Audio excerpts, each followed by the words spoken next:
So this is a NextGENNA event, and it's with Dancing Rabbit, who generously wanted to attend with Prairie, and we're really excited to have her on, and Emiliano as a facilitator. And we're going to do a Q&A and have, be able to connect with Dancing Rabbit. And before we jump into that, I just wanted to overview what NextGENNA is. And NextGENNA stands for the next generation of the Global Ecovillage Network. So the Global Ecovillage Network, as its name implies, is a global network. And there's many different regions, and within each region, there's many people involved that are meeting and talking about ecovillages on a large scale. And now there's the youth portion. So like, for instance, for us, we're the youth portion of the Global Ecovillage Network of North America. So we're representing more of like the young adults and their voice within the Ecovillage movement. And that's why we really created like this space. So younger people who grew up in community can talk about their experience, and young people that want to know more about community can come and connect. So this is a really awesome opportunity for all of you. And regardless of if you're young or just want to hear about a young person, that's great. Yeah, so I'm going to stop there. And what we would really love to hear right now is about you, a very short intro, and I'll just call on people's names, and I'll just show like how we would love for you to check in, like your name and why you're here tonight and where you're calling from. So my name's Chloe. I'm excited to be the voice of NextGENNA, and I'm here tonight because I'm excited for what Prairie has to say. Great. You want to go? Sure. I'm Leonie. Calling from North Carolina in Asheville. And I'm here tonight because I grew up myself in an eco-village, and I'm always curious about other people's stories. So, Angela? Angela? Hi, I'm Angela. I'm calling in from the Big Island of Hawaii, and I am here because Prairie's my daughter. Somehow I gave birth to this amazing being. and I'm so, yeah, I'm just thrilled to be able to connect in this way. So beautiful. Thank you for showing up, Angela. And I'm actually realizing there's a second Angela on the call. So if you want to participate in the chat, I'm going to read. Also, there's a different Zoom link that went out. Yep. Oh, y'all know that? Okay. I corrected it. Yeah. Okay. Okay. I saw the other room too. Thanks.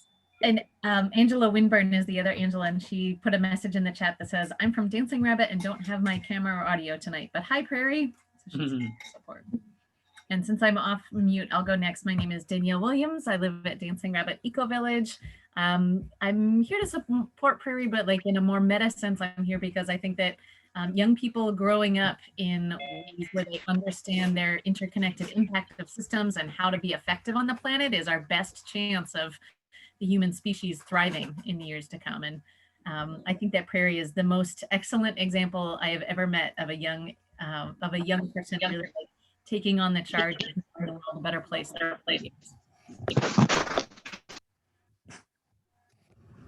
I'm Nathan. I live at Dancing Rabbit as well, and I am here because I want to see Prairie do her thing. That's it. Thank you both for being here.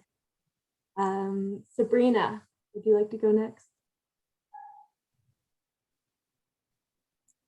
You're on mute.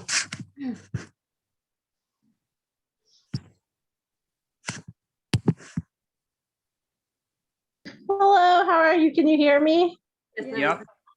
Hey guys, I follow you with your newsletter and I've been wanting to visit you for a couple of years now, but I guess the world got in the way. But I'd love to just hear from you and meet you all and just learn what you're doing. I think what you're doing is great. Thanks, Sabrina. Another one from Mikkel. I'm also invisible for now, but from Asheville, Tennessee, living in community and so interested in a young adult perspective on Dancing Rabbit and the IC movement. Thanks, Mikkel. London. Hi, my name is London. I am calling from Sarasota, Florida. And I am a college student who's really interested in looking at sustainable communities in an academic setting. And so I'm just here to learn more about it firsthand from people who live in those communities and just put more information in my brain. Awesome. Thanks, London. Santerre.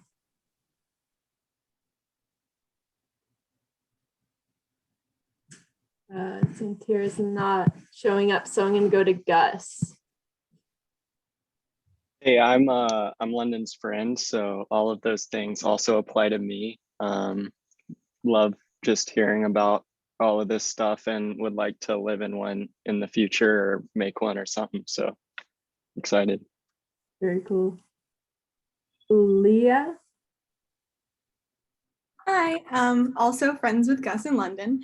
I'm calling from Sarasota. I study environmental studies and ecology, and sustainability is a huge part of that since I'm really interested in living like anything else in this world, like zero waste and holistically like fitting in with the cycles of everything and just in harmony with others and just the earth and not so disconnected like we have our societies set up today. So I'm really interested in the future of communities and communal living because I think that is really the best way for us to live sustainably on this planet, and there aren't very many other options and I wouldn't really want it any other way. So I hope that this is the future and I want to learn more.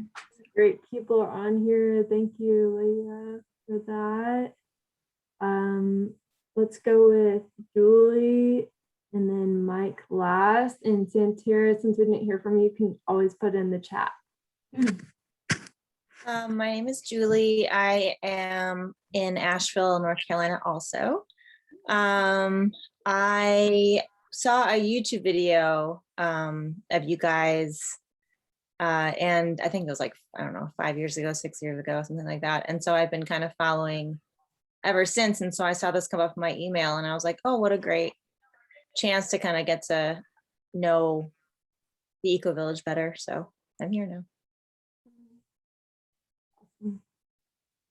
Mike, would you like to introduce yourself?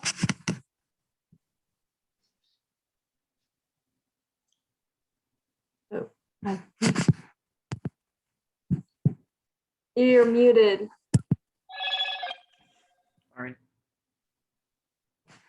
You're still muted. Okay. Well, that was great. I said a bunch and nobody heard it. I said I've been to Dancing Rabbit before and I've met Prairie, so I was excited for this opportunity to hear more about everything you've learned since I've seen you last. So looking forward to it. Thanks. So I'm just going to introduce Emiliano and then we're going to jump in. So Emiliano is great. He's been involved with NextGENNA for a few months and we've been hosting these monthly and just have had awesome different participants come through. And so we're really excited to keep that trend going. And we also want to put an ask out to the younger people. If you'd like to help with NextGENNA, there are opportunities, including social media positions available. It's all volunteer basis, but there's a lot of awesome reasons to be a part of this group. So yeah, Emiliano has really been showing up, and he's just really great. And he, I believe, is also in the same college that some of these other people are in. So that's an awesome plus as well. And yeah, I'm gonna give you the floor. Awesome, thank you, Chloe. Hello everybody.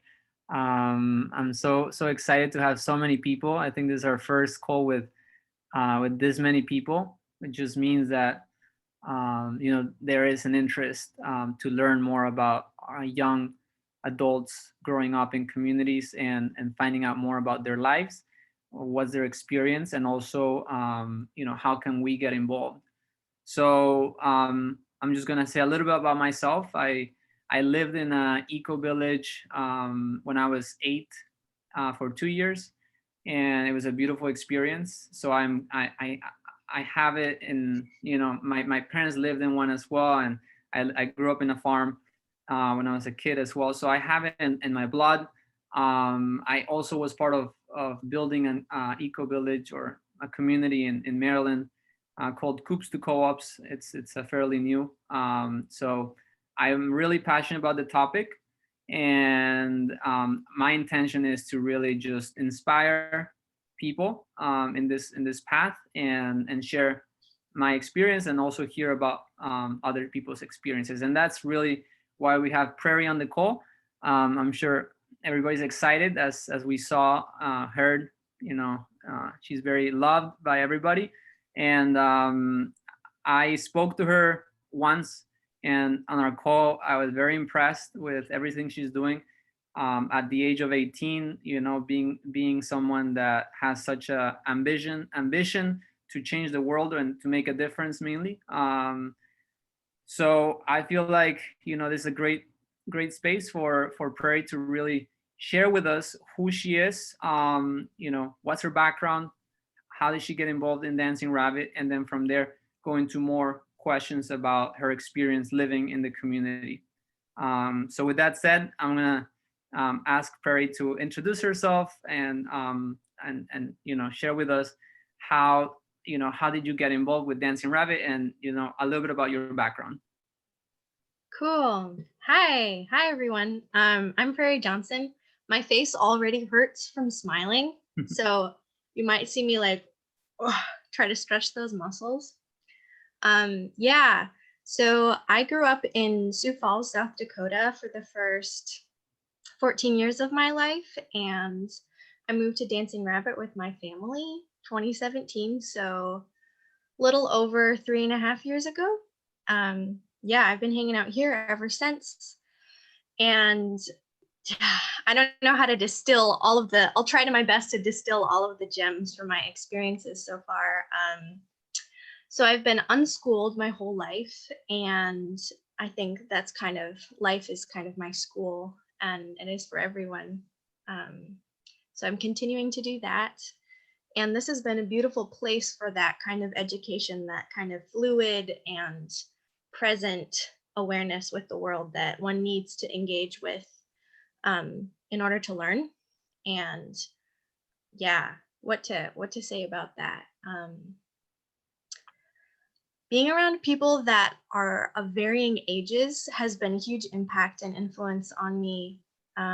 Moving here when I was 14, I had this conversation with a woman who was in her 30s at the time, and there was this, I don't remember exactly what we were talking about, but there was this spark of connection that I hadn't felt with anyone else before, anyone my age or older or younger. And I felt this almost like this fire was lit inside of me, this passion, this beauty that I hadn't experienced before. And I realized I need to move to this place. I need to have this more. I need this fire to be fed. And I knew these people would help me feed it and teach me how I can help myself feed it. And yeah, we visited, my mom, my sibling, and I visited Dancing Rabbit late May, early June of 2017, and we moved there the following September. We were yeah, this place, this community, this radical place. How can we feed it and let it feed us? yeah, and I've been chugging along ever since. Beautiful. That's amazing. Um, I'm gonna ask a question, but before I do that, I want to just let everybody know there's gonna be an opportunity for everybody to ask questions at the end. So any questions you have, please write it down.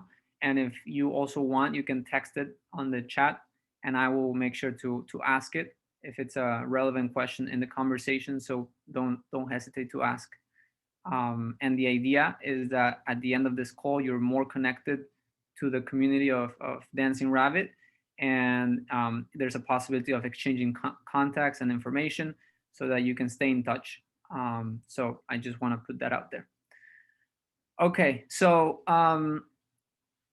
I'd love to hear more about how did you feel, or why did you think? So you mentioned you had a conversation with someone and that inspired you, that fire.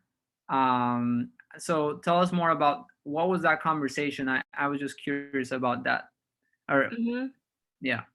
Yeah, I believe we were talking about some kind of meta philosophical and internal experience, like how do we connect with ourselves, and how do we connect with the world in a way that like creates like a cycle of feeding and receiving. And this woman has since moved away. Her name is Ray. And we were, it was like over dinner, we were in one of the buildings here, and just like face to face, eye contact, incredibly, I had not like realized was such an important key thing in conversation until I moved to community. I hadn't experienced a lot of direct eye contact before. Like the conversation was like, how do we connect with ourselves, connect with the world, and maintain that connection? And it was mind blowing. I was like 14, and I was having this conversation with this 30-some-year-old woman that I hadn't had with anyone else my age. It was beautiful. So it sounds like it was a conversation that was very profound, very deep, that it's just hard to have outside of that context, that environment. So tell us what's been the main difference between living in the community and living outside, and living in a regular neighborhood in the suburb or in the city. I don't know if you lived in suburb or city, but Yeah, I lived primarily in apartment complexes in the city. And gosh, what it's hard for me. I can't see myself moving back to a city after this. It's definitely rural connection with the ground and the stars has been really important to me. Main thing, like I certainly see people in the city, like in cars and walking along the street, but there's something interesting about that kind of interacting with someone I don't know and many people that I don't know in a kind of filtered way that I notice would happen in cities. Like, oh, I can wave or I can smile, and maybe they will react in kind to me and maybe not. And it's kind of this like, oh, I might not ever see them again sort of feel. And I guess that's okay, but there's not a strong connection like, oh, I see you, you see me. I know some of you and I appreciate you. And I have that a lot. I have that every day at Dancing Rabbit, just walking to and from my house and my kitchen and where I get water. Like I see many people on the path and we smile, and sometimes we stop and have a conversation or ask how we're doing. And and we know each other, and that's, I love that a lot. And another thing leading into that is the question, how are you? That gets asked a lot in mainstream. And I've noticed since moving here, like people here, when they ask me that, they actually really want to know how I'm doing, even if I'm doing poorly. Like if I'm feeling upset, they care. They want to know the realness of my reality. Whereas in the outside world, I notice like, I'll just say I'm good or I'm okay. And that's all people expect to hear. And I know that, so I'm just going to offer that in a kind of superficial kind of connection that not super interested in still super interested in anymore. Yeah, those sorts of things. And like how I relate to where my money is going. Like a lot of my income stays in the Dancing Rabbit kind of pool of money. And I know that my massage therapist in this community, like I pay her directly. I know where my money's going. I know that it's going to fuel her dreams, her future, her present. And I don't have that kind of insight of where my money is going to go and how it's going to impact the future and somebody else's life. And I think that's really cool here too. Wow, that's beautiful. Yeah, I I resonate with you. I think in terms of eye contact, and I used to go to college in Boca, in FAU was called, and I would not, I don't want to say complain, but I would say have the same scenario where I would look at people in the eye and they would just look down. And I even told my dad, they look like zombies, you know, they're just like walking, and it's just like, you know, there's no life drive. And honestly, I'm gonna say at New College, I don't want to talk bad about it, but you know, there's that culture as well, and I've learned to do that myself. Mm-hmm. You know, I've learned to not say hi, not look in the eye. It's just part of the college culture, I believe, which is I can't believe that that's where we're at. And you know, there's some people that like us that we're really conscious of this. I feel like we can really make a difference if we start having this conversation. So I really appreciate you bringing this up, and that, you know, we have people like London, Gus, and Leah here. They're listening. That they're gonna. I'm graduating this in a week, so they're gonna continue. You know, they got 2 or 3 years left. I don't know. So yeah, this is great. Going back to the conversation. So tell us more about some of the activities that you love doing at the community. What are your favorite group activities, and why? Yeah, so COVID has definitely thrown a wrench into the mix of activities this past year. But historically, and sometimes right now, a couple times so far throughout the pandemic, ultimate frisbee is a huge thing here, which really surprised me.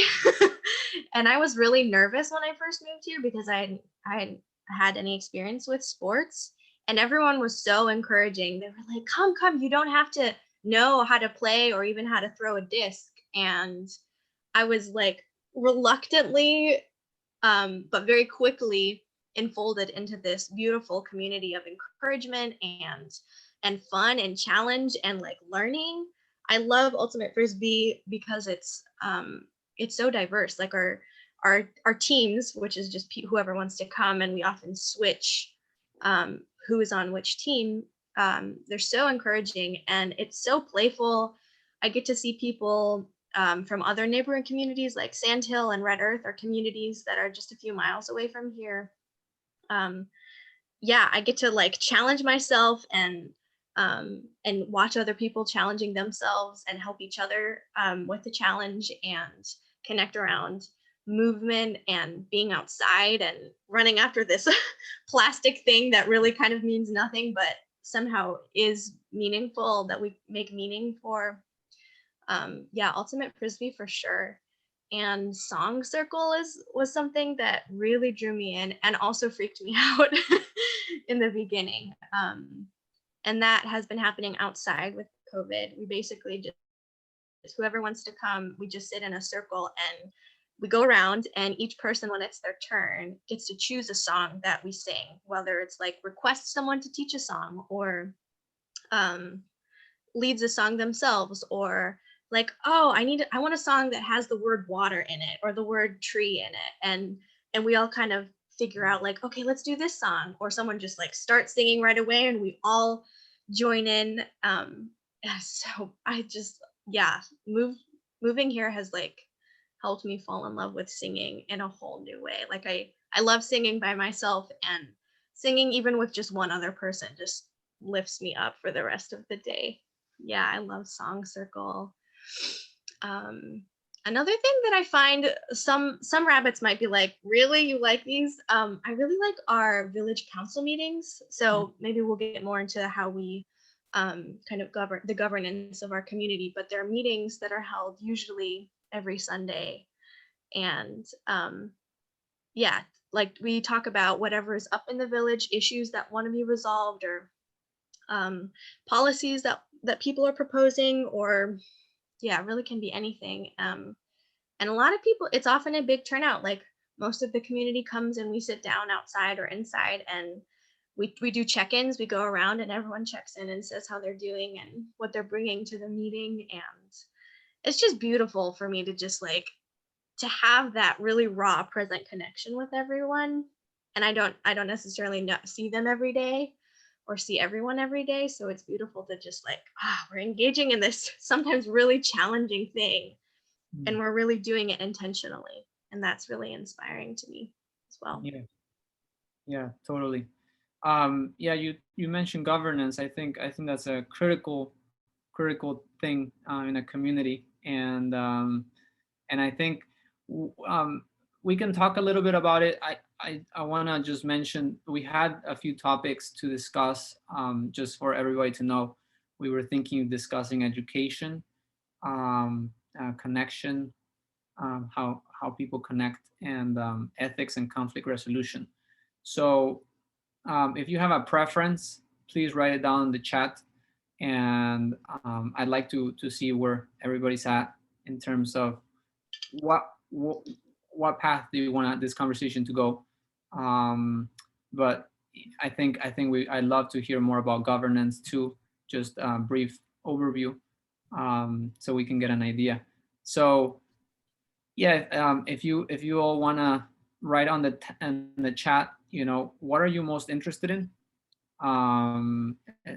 education, connection, ethics, and conflict resolution. So depending on what you write more, I can have a sense of where to spend more time. And I'm going to continue while everybody does that and whoever wants to participate. But Prairie, so one thing that happens very often in communities is you gotta make decisions, right? Like any other country, any other village, there needs to be decision making, and there's people that are the leaders of the community, right? And there has to be someone that is either the leader, or there has to be a board, or something has to happen. So why don't you share with us what's the leadership, how is the leadership and the power, who is the person that has the power to make decisions, and why? Or is it more as a consensus approach where everybody has a vote and everybody decides what's the next decision to make as a whole for the community? Yeah, so we actually do use a consensus model here. There are some steps to becoming a member of Dancing Rabbit. There's the residency process, which lasts 6 months, as low as 6 months or up to 2 years before you commit to membership. And the members of Dancing Rabbit pay 2% of their income and get to build here. And in addition, they get to have, we don't call it votes, we call like, what do we call it? The terminology is kind of in evolution right now. I've heard like, we don't want to use votes, we want to use like, sometimes we do thumbs. Like each person, for example, like has a thumb, we can call it that for now, in a meeting. Yeah, similar to like a vote basically. Yeah, so we all of the members have the ability to, and residents also have the ability to like propose something to the community. We use email a lot for communicating like, oh, I have this idea. Can we change this thing that's been in place for a while? Or I want to make this event happen, but I might be sticky with some of our agreements or our norms. Let's check it out with the community. Everyone has that capacity to propose something to the group. And as far as decisions go, a lot of that happens in the VC meetings that I mentioned before, village council meetings. There is a village council that ideally, and often we fall off the boat or meet this goal, is of 6 people. Am I getting that right?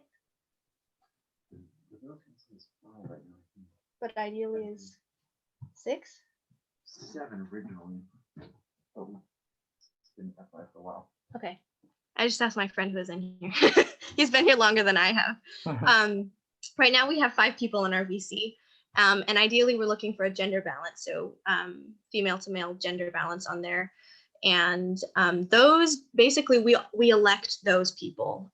There's a poll every term, which I think is every year or every 9 months. There's a term basically where a survey goes out and the people who are interested in becoming VC members or extending their term basically write up a description of like, here's what I'm offering, here are my strengths, and here are some of the things that I like the community know that I'm struggling with or could be useful to know about myself and where I'm at. And the community basically just like offers their preference, and we kind of make a decision on who represents the community that way. And then those VC members meet every week or every other week, whatever, depending on how, like what proposals are going through or what decisions we need to make. Sometimes they don't meet every week.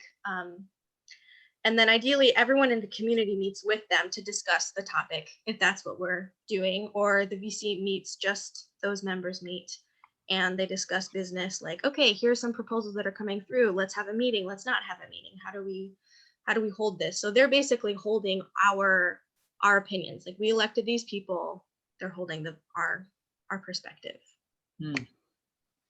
So they're bringing those perspectives to those meetings, basically. Yeah. Okay. Or they try their best. Right. Okay, gotcha. And how often, you said like a term? How long is a term? I believe it's like a year. I think it's a year. It could be like 9 months, but yeah. Got it. 9 months to a year. And just out of curiosity, is there the youth involved in that? Is there like a position for someone that's young to also have a voice? Anyone who's I believe anyone who's a member, anyone who's a member or a resident can become a VC member. So someone who is younger than me could, like, it's not age dependent. Got it. They just have to do the same process. It doesn't matter. Okay, gotcha. Okay, cool. So given that conflict resolution is one of an important topic, could you share with us some of the ways that some of the biggest challenges I think that the community has faced, in your opinion, and how has the community dealt with them? Yeah. So aside from COVID, which I can talk about too, 2 years ago, 2019, a member here was arrested and charged with what's the word? Basically, the court was pursuing him as a child molester, and he had been living here for 12 years, 14 years, a long time. People he had a lot of strong connections here, and he was accused of molesting kids here in the community, and it just like totally imploded a lot of connections here, and there was a lot of disagreement on whether or not he had actually done it, and it was kind of just like created a lot of politics here, basically, and there was a lot of disconnection, a lot of conflict, and just like a lot of bridges burned and broken, and many still have not mended here, but there were restorative circles. Is something we used to try to bridge those gaps, and there were check-in groups at the time. Like, there was a women's group that would meet once a week, even before that situation happened, and so that was like a place where people could bring how they were feeling, what was going on for them. There's also a men's group going on. That's a way for male-bodied people to connect and process and bring their work. And there had been NVC groups, nonviolent communication groups. Marshall Rosenberg's book, Nonviolent Communication, highly recommend. There had been 2 study groups prior to this situation, and people had been diving into basically how they relate to their needs, their feelings, and how to meet their needs in a compassionate way with themselves and with other people. So those were some tools that were in the field during that.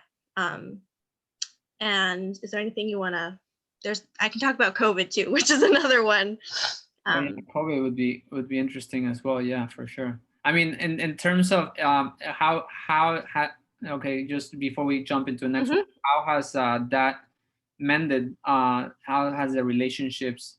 Has there been improvement? You know, where is that in terms of progress? Your opinion?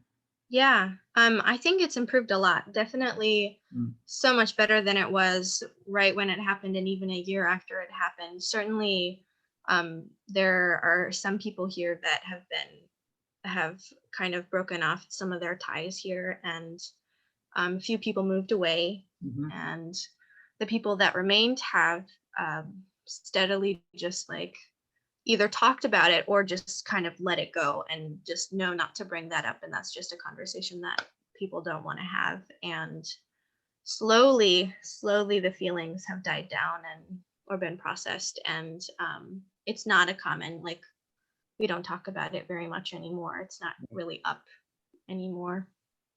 Yeah, but it sounds like it's been dealt with and it's been processed as a community. Yeah. I think is the most important thing, right? That it's been processed, and yeah, I think time is what's gonna require for things to really, you know, really mend. But yeah, I like the fact that you guys are actively pursuing, you know, having these conversations. And just before we go into COVID, is there a regular, like, just a space for people to come every week, maybe once a week? That's just regular, even if there's no problems, but so that people can voice any concerns they have, or any relate. Let's say I'm fighting against this person. Is there a way to bring it up in a safe container? I know you mentioned the women's and men's groups. Maybe that's where people bring it up, and that's once a week, I'm sure. Yeah, so women's group is still meeting once a week, and that's a closed group. So you have to it's open twice a year, so women can join in those months that they're open. The men's group, I believe, is no longer happening due to COVID. Mostly, some people are just not interested in being that close.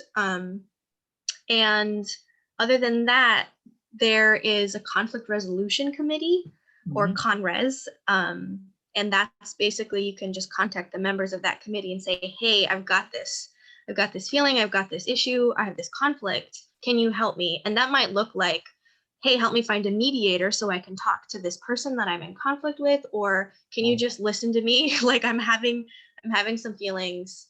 And often that's enough to just like to be heard by the conflict resolution committee. And there are also, at least for newer people, are assigned a liaison when they first get here, and that's often a great bridge for like them and the community. Like, oh, I'm confused, I need help, this thing is happening. Go talk to your liaison, they can help you. Yeah. I love the fact that there's a conflict resolution committee, because so I just, as a quick note, living in a community, I basically got in an argument myself, mainly with someone else, and I didn't know how to express it.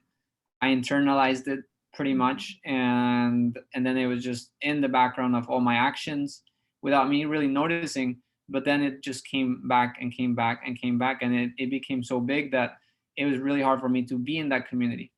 So I think without having this way of dealing with these issues, because they all come up, we're humans. It's just really hard to maintain a community and not a nucleus. So thank you for answering that question. Yeah. And so yeah, so you want to share briefly about how is COVID affecting, and how is the relationships being conflict resolution wise? COVID is definitely a can of worms at Dancing Rabbit. Yeah, like we really started feeling the impact of COVID last spring-ish. I think it was like April or March when suddenly we were like, oh, this is happening. This is like really real, and this is like in America, North America. And so quickly there was a mask mandate in our common spaces. There's a common house where people can shower and get access to Wi-Fi if they don't have it in their homes, or cook. There's a kitchen there. And there's also a studio, dance studio, yoga studio, where people can exercise or host events. And those spaces were like very quickly like, please wear a mask in those spaces, everyone. And aside from that, there was the growing, kind of polarities around the vaccine. And once that became available to people in Missouri, it just kind of exploded more. Like some people were like, everyone would love it if everyone got a vaccine, to like, I don't want to get the vaccine ever. And I don't think we should I don't think we should mandate that anyone gets a vaccine. And of course there's a spectrum. We're humans. And yeah, slowly it definitely went to the VC. And there have been many, many, many meetings about how to address COVID in the village in particular, and then how do we engage with people who want to visit Dancing Rabbit, because we normally have lots of programs that a lot of people come through from, like just tours that we're open to every Saturday, to village or visitor programs, to natural building workshops, to women's retreats. There's a lot of people come through here, and COVID put a huge damper on our like clarity. Like, do we let people in? Do we say you have to be vaccinated? Do we just like say nobody can come here? And a lot of opinions on that too. And that was just talked about last Sunday. And we finally did make a decision on this next visitor program, which will happen. We are going to have a visitor program for the first time in a year. And that feels kind of wild. Not having people in here for a year has been kind of weird and uncomfortable and liberating.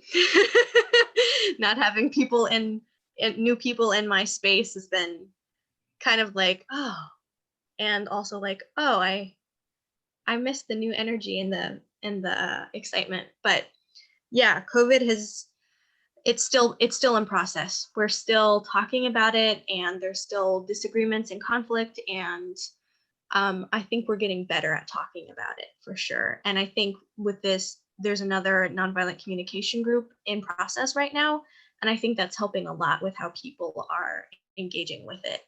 And we still say things that trigger other people, or we get triggered. And yeah, it's a very fluid and changing topic. And I think we're making, my assessment is that we're making progress on how we're landing with it. Amazing. Yeah. Well, that's, I think I wasn't sure if asking this question now or just more towards the end, but I wanted to get your opinion. I mean, the whole US is divided, we could say, and just the world in general. There's a lot of division. And the more divided we are, the less powerful we are as humans, right? Yeah. And you can see that in the community. People leave, people get in fights. So from your experience living in the community and what you've gathered so far, I'm not expecting you to solve the world problems either, but what would you suggest would be a good way of dealing with some of these issues that we're having right now in the US, mainly in the US? Let's start there. To unite people again. Yeah, that's a great question. What would I say?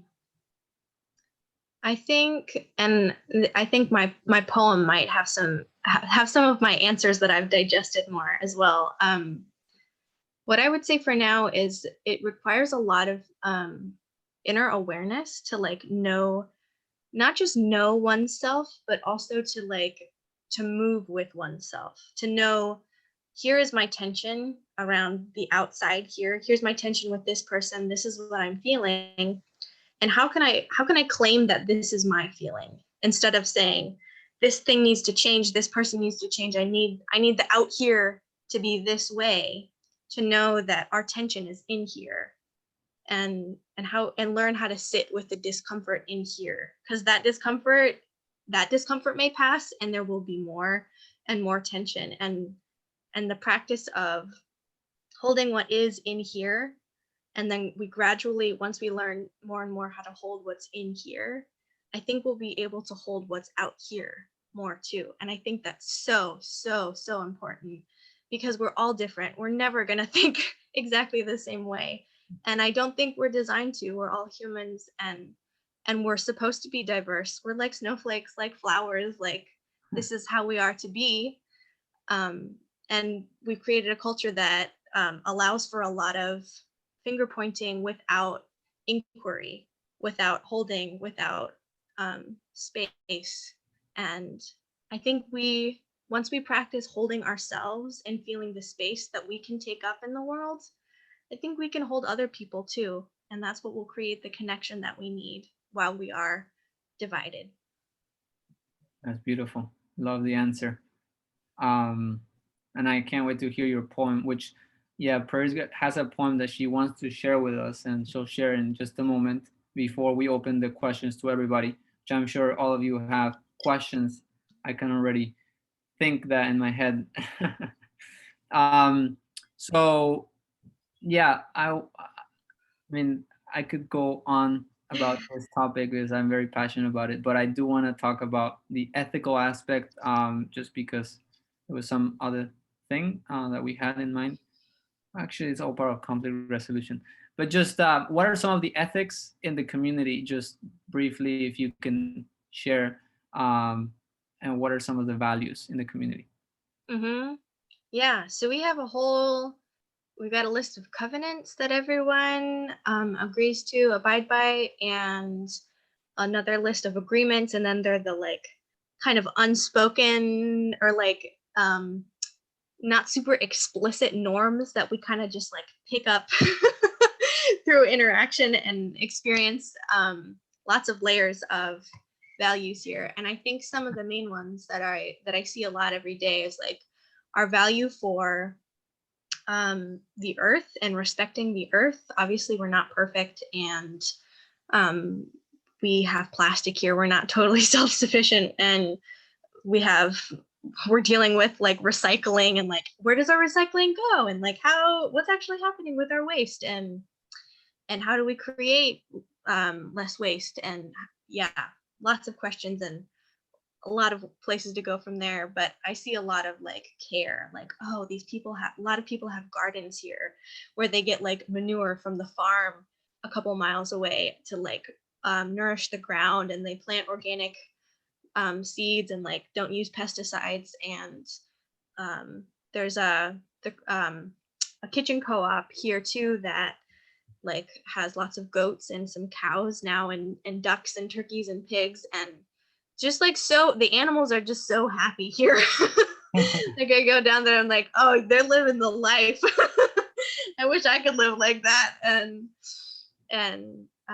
just that like respect for nature and animals and people too. Like when I know in myself, like when I'm holding this planet as best I can, and I'm holding the animals and the sky and the elements, like I can feel that I can hold myself too. Like, oh yeah, I can hold myself.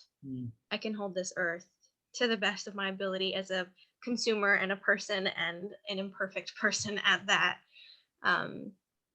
Yeah, we definitely value diversity. That's a huge one too. And we are still primarily white here.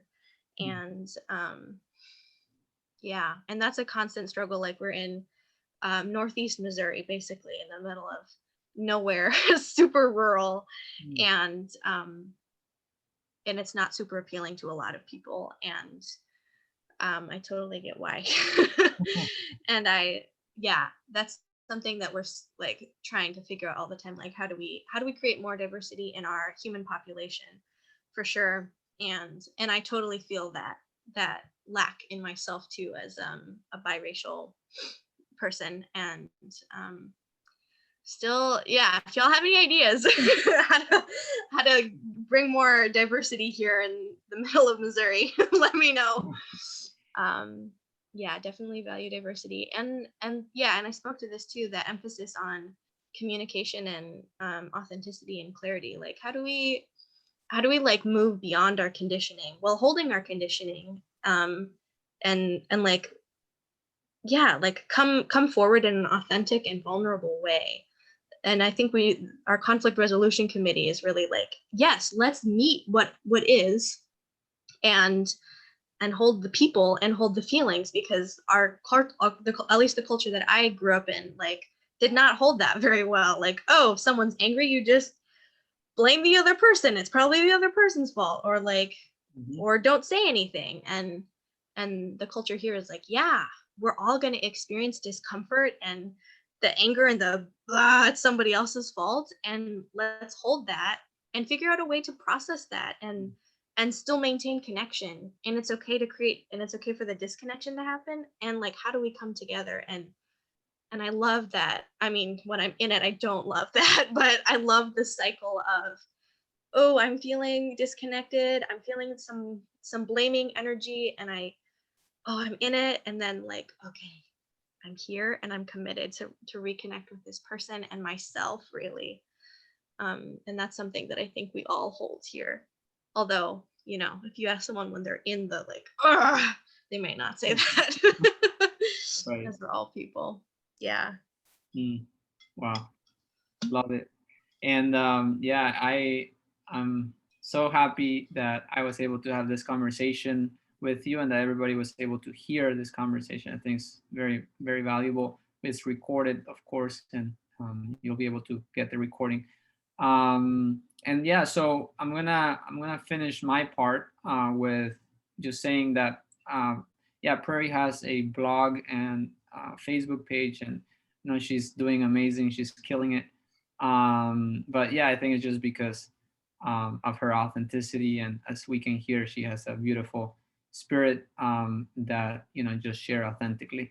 So I'm sure you can give us your handles and stuff, but that's just as a plug. But you know, let's jump into your poem. Why don't you share your poem with us, and then after that, I'm gonna open the room up for anybody to ask questions to Prairie particularly, and we can go from there. Okay.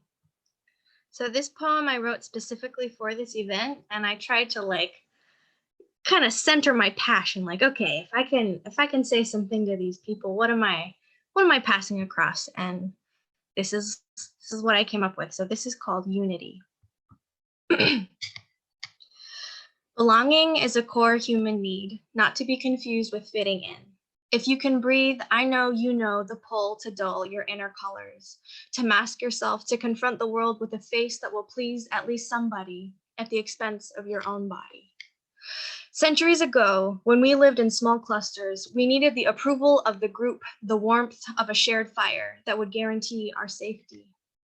Inclusion was the fusion of culture and soul, of self and the whole, of survival through the cold.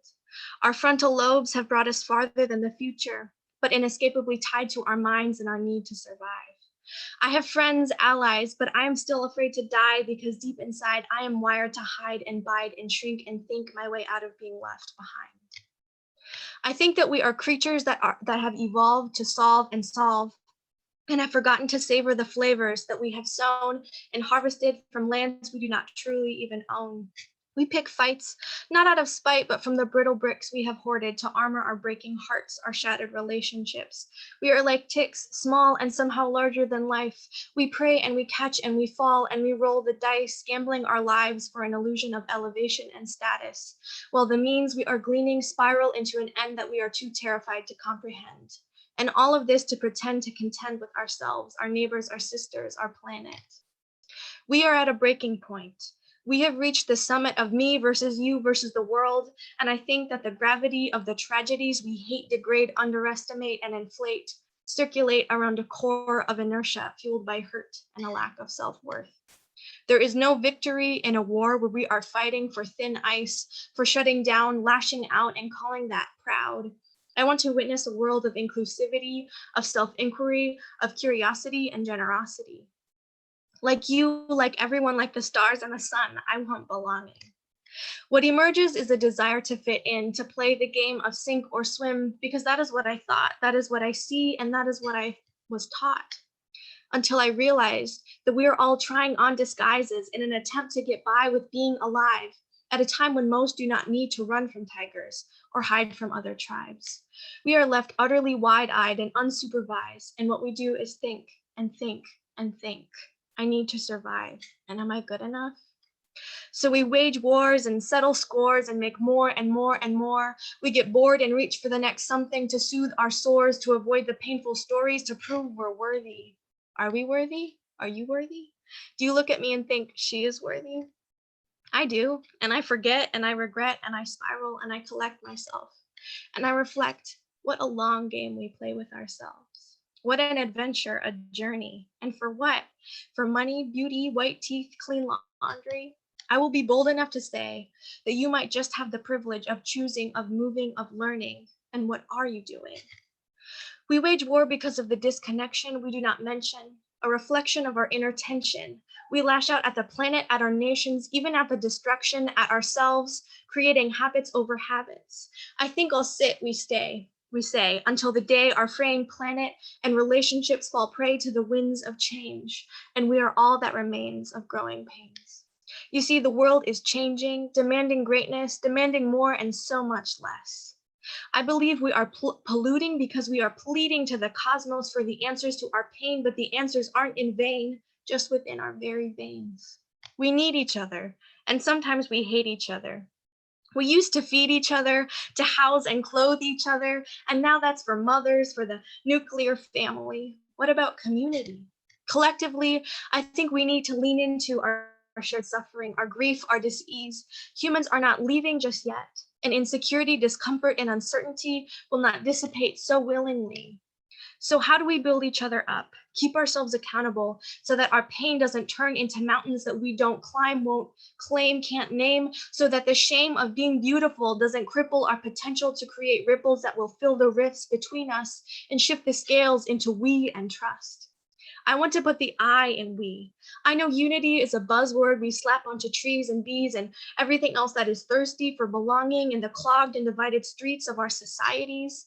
But I want you to know that we are not swimming in a sea devoid of humanity. We are simply lacking in the skills that help us see ourselves and others with empathy. Belonging is a song of solitude and community, of gratitude and breakthroughs and celebration.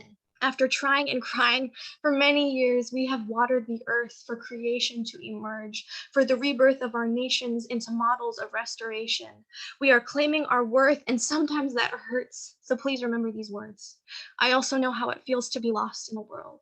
We are learning to work and to mend and to heal, you and I, us and we, belonging to everything and nothing. Let's be heroes in our journey, writing our own stories and owning our best fails. Because in the end, we have to choose the direction of our tales. In the end, the world will hold a collection of us in the waters we sailed. In the end is the choice to belong to ourselves and the world. And I think ultimately we will prevail.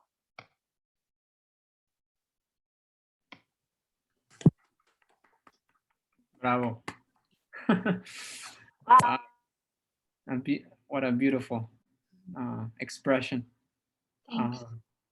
Yeah, I mean, yeah, I even got some tears. It's such a, I mean, thank you for taking the time to doing that.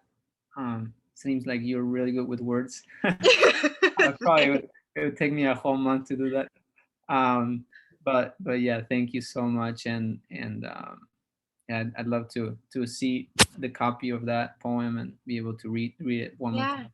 Yeah, I'll post it on my website. Oh, perfect. Okay, great. Well, all right. So we can. I'm gonna open the room for any questions for Prairie in particular, about herself or about the community. or about just anything in general that you are interested in finding out. So anybody can just unmute yourself and ask the question.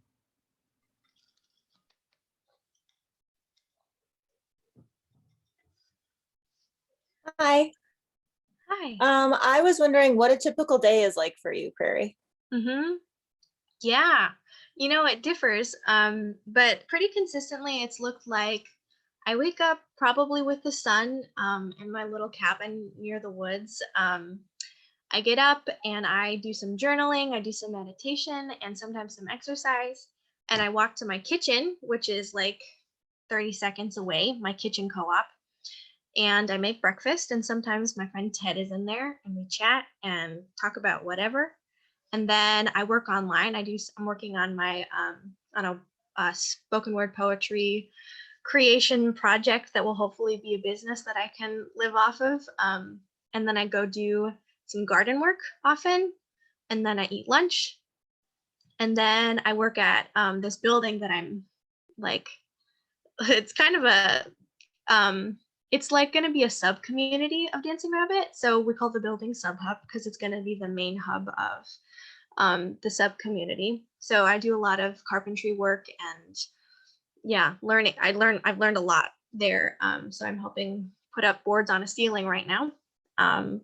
And then after that, I do more gardening and I'm cooking for someone in their kitchen co-op twice a week. So sometimes I'll be cooking in the late afternoon, evening. And then I eat dinner with my kitchen co-op, and maybe I'll read after dinner or listen to music or practice piano or sing, hang out with people. Yeah. That sounds lovely. Sounds like a dream day. Sometimes. Awesome. Thank you, Julie, for asking that question. Yeah, thanks.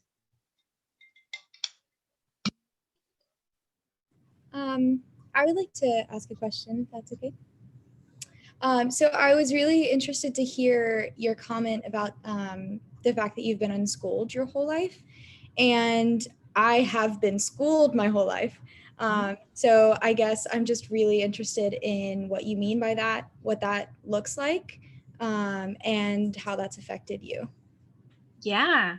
So I think unschooling is really dependent on like what the parent wants to do and like how the parent wants to model that. And it depends on the kid too. So my upbringing looked like I could ask any questions I wanted of my mom and maybe she would have an answer, maybe not. I got pushed over to Google a lot to figure things out there. Yeah, basically it looks like self-led learning. So whatever I wanted to do, whatever I was interested in, I had my resources to pursue them. I read a lot of books and I started writing when I was like 12 or something, like writing my own stories and things, and practiced. I was interested in music. I was playing piano when I was younger too.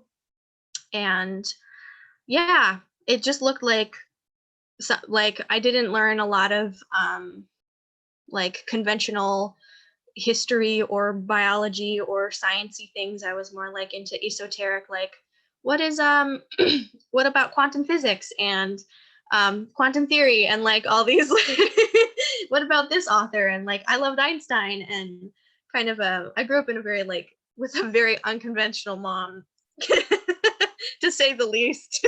I think she would agree.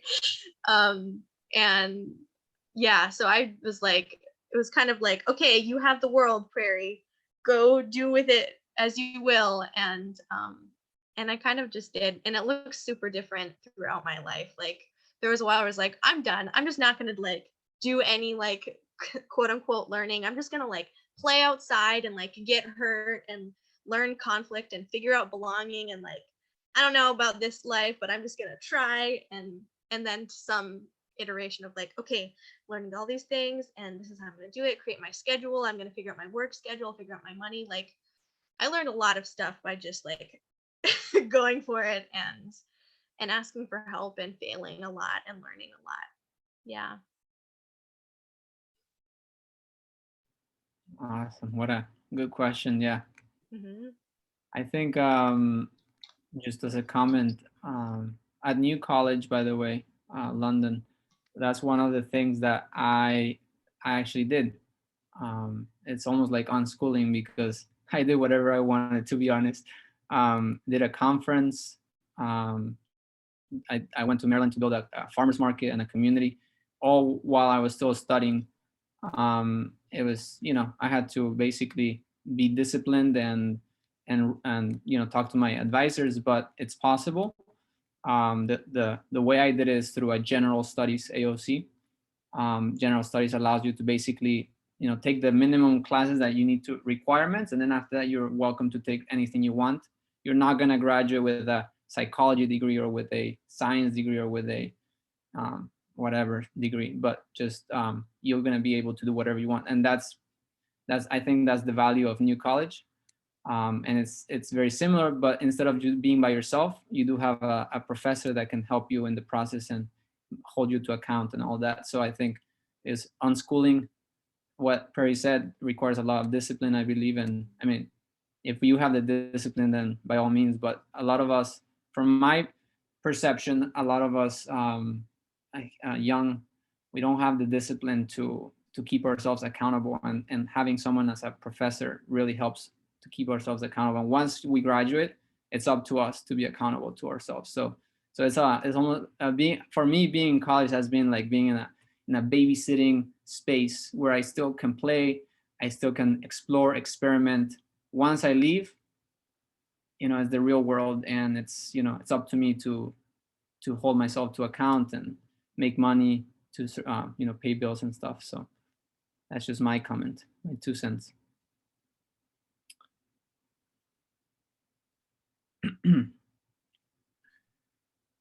Okay, anybody else has questions?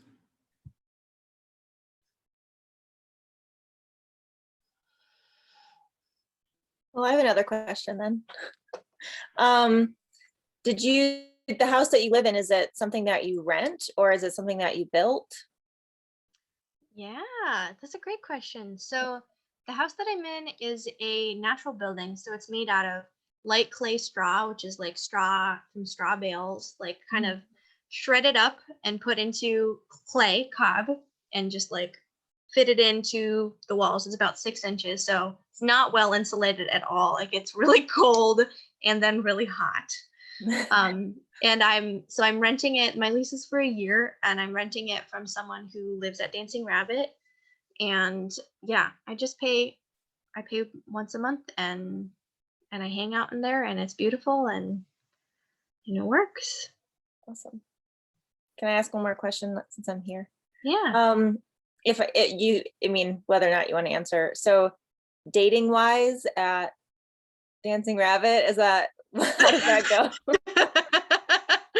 Yeah, it doesn't really go for me. No, it's I've dated 2 people since I've been here, and that's it hasn't been satisfying,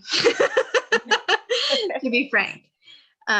Yeah, most of the age gap is, or the age demographic is like, they're like younger kids, like 4 or 5, and then there are like a few early teenagers, like middle school, and then there's like me and another 18-year-old, and then the rest are like between the ages of 28 or 29 and like 70 or 60. Yeah, it's rough. Okay. The pool is small, let's put it that way. Yeah. I have a question. I heard that, or when you were talking about your day, your general day, you said like you're in the garden a lot and you're working for cooking for other people and doing woodwork. Are those like hours? Are they like paid assignments? Like why do you choose to do those things? So they have like, these are your hours, but I know Dancing Rabbit is not necessarily set up in that way. So I'm just curious. Yeah. So at Dancing Rabbit, it's kind of a free for all. Like income is definitely something that that's been an issue, and like a reason why some people don't move here or leave, amongst other things like the dating pool. Yeah, so the way that's kind of just I'm like saving up so I can travel and go to college maybe eventually.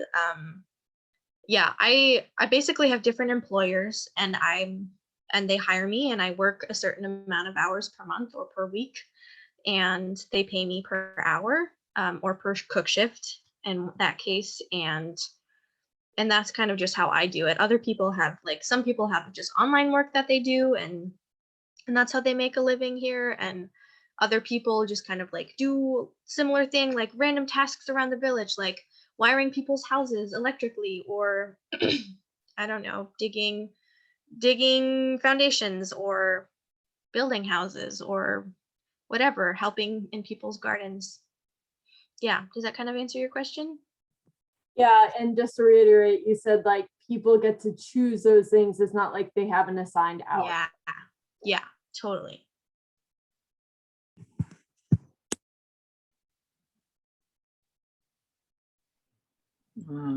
Okay, so we have a question from Mike saying, what is the most important thing you've learned from living at Dancing Rabbit? Oh my goodness, that's like Mike. What? This is the one most the most important thing that what is that? I think it is true belonging.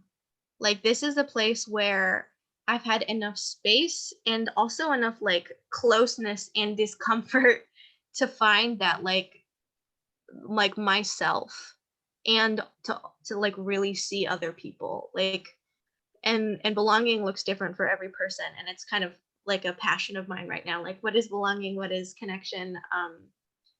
I think I've like this is where I felt it like really consistently like I'm here, this is my place, this is my home, this is my body is my home and like this earth is my home, these people are my home. This is what it means to be a person, this is what it means to belong on this earth. Like it's here, certainly it's everywhere but like I found it here. Yeah. Good answer. Thanks. Great. Well, we have maybe time for one or two more questions. So if anybody wants to ask them, please do it now.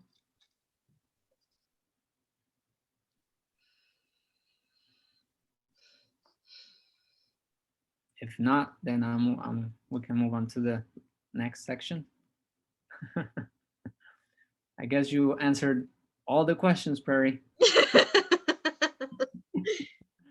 They got enough in terms of now they have to process all this information. Someone's asking, how can they contact you? I can put my number in the chat if you want to contact me on my phone, or I can also put my email in. You can also find me on Facebook too, Prairie. My full name is on there, Prairie May Liliana Johnson. I can put that in as well. Perfect. That would be helpful. Yeah. Yeah, could you do that, please? Yeah. Awesome. Yeah, that way people can contact you and stay in touch. That's the whole thing about this. And now you have a member from Dancing Rabbit that can support you in the process of visiting or even the process of living there, all of the above. So, okay. Chloe, do you want to add anything? Because I know we wanted to make a survey, but go ahead. Is there anything you want to add? Yeah, I just want to say like definitely stay in touch with what NextGENNA is doing. Our next call will be with Earth Haven. So we're excited because that's another established eco-village, and that one is actually in North Carolina, not too far away from Asheville. So there'll be another exciting call on May 19th, and we don't have any of the social media up or event for it yet, but we will soon. And yeah, no, just really appreciating everything that's been said. And if you want the recording or to send it to someone else, please reach out to us. And just thanking Danielle at Dancing Rabbit, Prairie, and everyone else, and of course Emiliano. And Angela for Prairie. Thank you. Yeah. So, okay. So before we finish up, I'd like to ask everybody, I mean, from this experience, first of all, I'd like to get some feedback. That would be great in terms of what topics, conversations you'd like to hear. If there's something in particular that you'd like to hear next, not next month because we already have it scheduled, but the following month, because this is up to the community.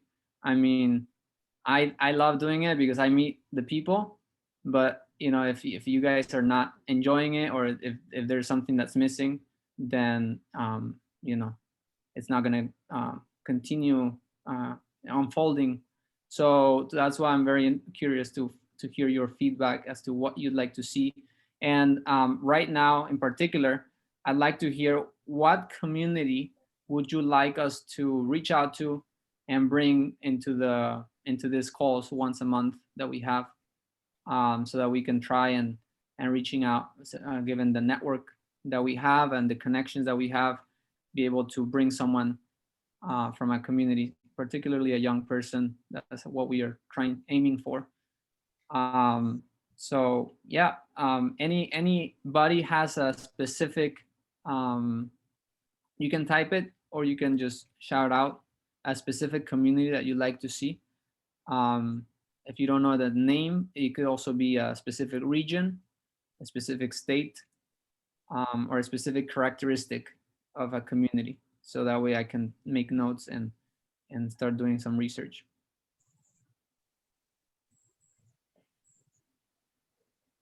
Hi there. I don't have a specific community, but I'm wondering, are you thinking specifically for the US, or can this be any place in the world? I guess, or we'll get to create it. I don't know, Chloe, if there's any specifics that you'd like to say. No, I mean, I think that's a great question. I think our priority is so that people can connect with people in the US or, but it doesn't, like someone else just put Zach in Germany, and we do have connections, different communities like worldwide. That's a benefit of the Global Ecovillage Network. So I would say, like, if that's of interest, we would love to have them on, and still prioritize probably like North American base first. And I'm thinking of Thrive On, if you're familiar with the Thrive movement. Oh, wow. And they have a hub that I think it would be really valuable for you to plug into. It is subscription based, but it is I mean, they're about, in a Buckminster Fuller style way, creating a world that works for everyone. Mm-hmm. And so that's just my 2 cents. And Prairie, I love you so much. I cannot tell you how proud I am, and I can't even own that. Proud's such a weird word, but you just rock our world. I'm so glad you're here. And Angela, it was so fun to pin your picture and watch you when she was talking. It was awesome. Yeah, this has been wonderful. And we're just sending our love from cloudy California. Thank you, Elise. Yeah, Thrive is amazing. I like it a lot. So we'll definitely look into it and see how we can connect with them. I don't know, and probably there's communities in that network and the hub, as you said, so we can reach out to them. Yeah. Thank you. You're welcome. Okay, so we got SEG community in Germany. Great, thank you, Danielle. I think that's you. All right, anybody else? Prairie, do you have any suggestions? I haven't actually been to many communities, but there are a couple in the area here that I would love to hear more about. East Wind is one of them. I'm not sure what I don't know very much about East Wind. I know they make peanut butter and tahini and stuff like that. And Twin Oaks is another one. Mm, Maybe you've already heard of those. not of East Wind, but Twin Oaks, I think I have, yeah. Mhm. Great. Awesome. Thank you. How about the guys from the guys, girls from New College that we have here? We have about 3-4 people. Any suggestions or ideas?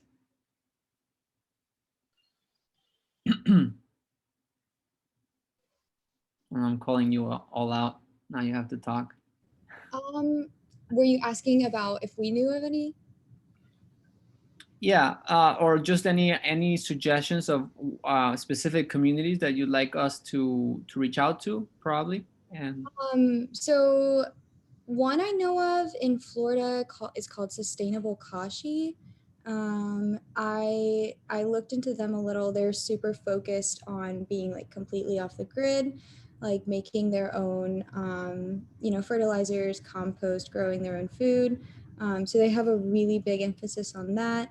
And it's not necessarily a community, it's more of a hostel that has some more permanent members. It's actually outside of Asheville.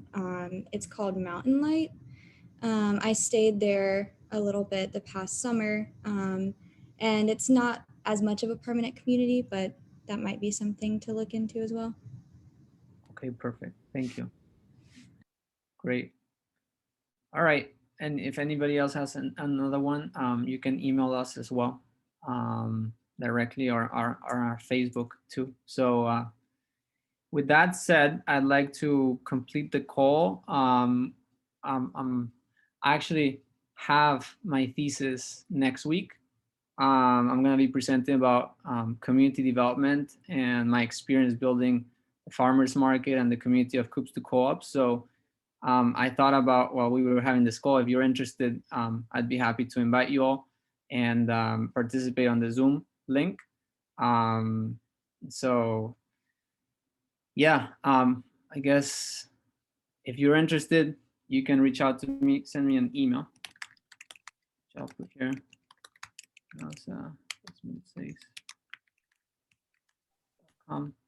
Or you can text me. And my intention is to express my experience building that community, and also my experience of just coming up with new projects from ground up, and from what I've learned in the process. So yeah, just wanted to say that. All right. Well, again, thank you so much, everybody, for being here. Thank you, Prairie, for being great in just sharing everything. And I look forward to connecting more with you, and solving some issues, some problems. I don't even want to call them problems, just shining light, in the world, because yeah.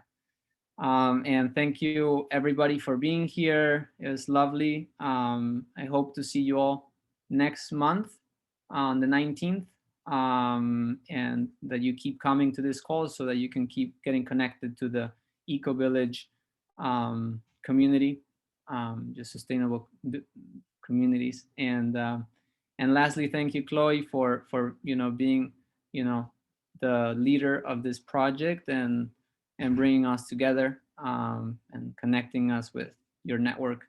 So yeah, appreciate it a lot, and I hope everybody has a beautiful night. Can I plug in with something? Yeah. I just want to say, invite everyone, if you're interested in checking out Dancing Rabbit's website, and know that I'm one person representing Dancing Rabbit, and I didn't even touch on our ecological covenants or our economics, or there's so much here that I didn't even touch on. I touched on more of the inner sustainability and connection, cultural pieces here, but there's a huge world here. We got solar panels too. We're broad. So please check that out if you're interested. That's all. Thanks, everyone. Thank you. Yeah, and you can check out their Facebook as well. I know I checked their Facebook out, and then that leads you to their website too. So thank you, Danielle, as well. I forgot to mention you. You just showed up there. All right, everybody, have a good night. Good night. Thank Bye. you. Great hour and a half. Yeah. Oh, and Dancing Rabbit has a weekly newsletter that you might like to sign up for too, and Prairie contributes to that regularly. That might be Yeah, inspiring. that's a great plug too. Thank you. There's letters everywhere. Yay. Bye.